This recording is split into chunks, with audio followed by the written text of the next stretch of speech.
피해자는 날짜를 특정을 못했습니다. 시청자 여러분 안녕하세요. 연예대통령 이진호입니다. 연예계를 뜨겁게 달구고 있는 김건모 씨의 성폭행 의혹 사건이 한창 조사 중에 있습니다.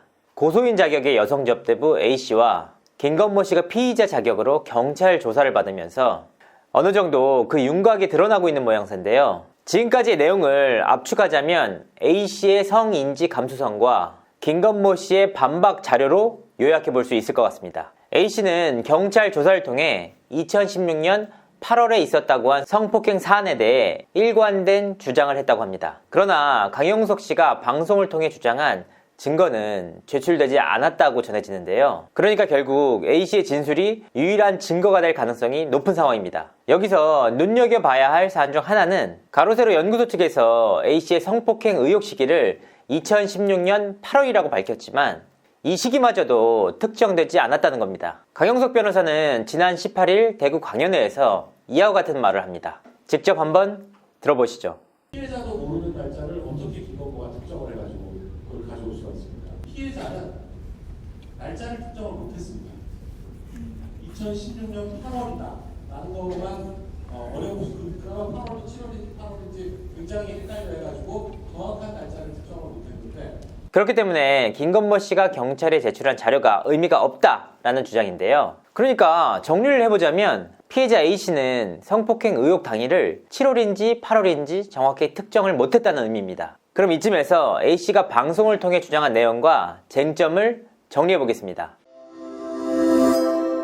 먼저 첫 번째, 김건모 씨가 2016년 8월 강남 논현동의 탱카페 아띠에서 A씨를 성폭행했다. 앞서도 말씀드렸지만 이에 대해 A씨의 법률 대리인인 강용석 변호사는 피해자가 7월인지 8월인지 피해를 특정하지 못했다 라고 밝혔는데요. 물론 피해자가 충격으로 인해 피해 당일을 기억하지 못할 수도 있습니다. 하지만 애초에 가로세로 연구소 측에서 2016년 8월이라고 특정한 것과는 조금 내용이 달라진 부분입니다. 두 번째, A씨에 앞서 7명의 접대부 여성이 김건모 씨와 한 방에 앉아 있었다. 강용석 변호사에 따르면 A씨에 앞서 김건모 씨의 방 안에 있던 여성 접대부 7명을 경찰이 모두 파악했다고 합니다.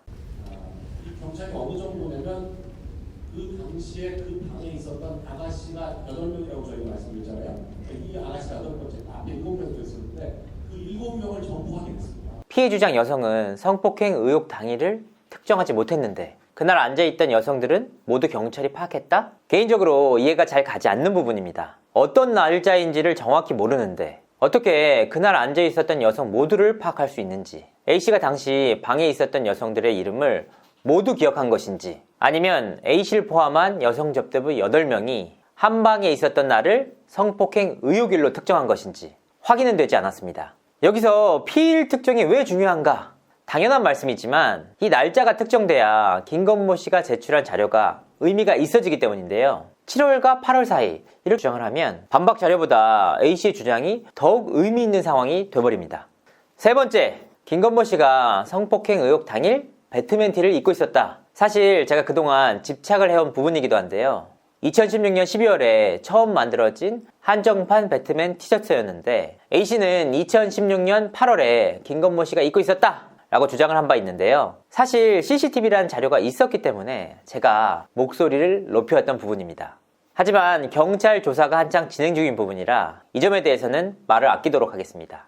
자, 결과를 요약해보면 A씨는 성폭행 의혹일을 특정하지 못했지만 그날의 기억에 대해 일관된 주장을 했다고 합니다. 반면 김건모 씨는 CCTV 자료와 문자 자료, 당일 영수증, 그리고 기타 자료 등을 경찰에 제출하며 반박에 나섰는데요. 그간 알려지지 않았던 문자 내용이 언론을 통해 알려지면서 수면 위로 떠오르기도 했습니다. 이 문자를 처음으로 밝힌 김대호 기자는 김건모 씨와 A씨가 문자를 서로 주고받았다 라고 밝힌 바가 있는데요. 사실이 맞다고 합니다. 다만 제가 취재한 바에 따르면 A씨가 2016년 8월 이후에 김건모 씨에게 보낸 여러 통의 문자가 있었다고 합니다. 어떤 내용이 담겼는지 확인은 되지 않은 상황입니다. 다만 김건모 씨가 경찰에 제출했다 라는 점을 살펴볼 때 어느 쪽이 더 유리한 자료인지 엿볼 수 있는 상황입니다. 이처럼 A씨의 진술과 김건모 씨의 반박 자료가 첨예하게 대치되고 있는 상황인데요. 결과는 속단하기 어렵습니다. 왜냐하면 A씨의 주장에 따라 김건모 씨의 반박 자료가 무력화될 수 있기 때문입니다.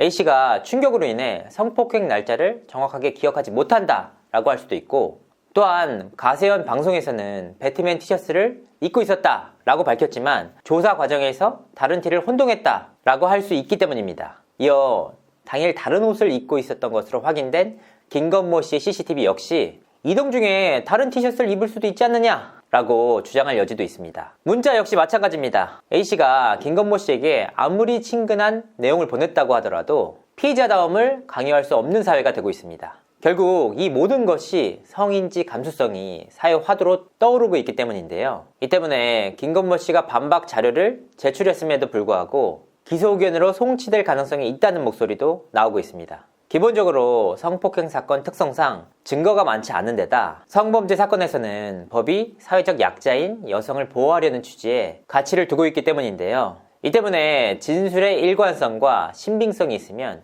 기소가 가능한 상황이라고 합니다. 결국 A씨의 진술이 얼마나 신빙성이 있느냐에 따라 결과가 갈릴 것으로 보이는데요. 참으로 어려운 사건입니다. 경찰의 철저한 수사를 통해 진상이 명확하게 가려지길 기대해봅니다. 이상으로 이진호였습니다. 감사합니다.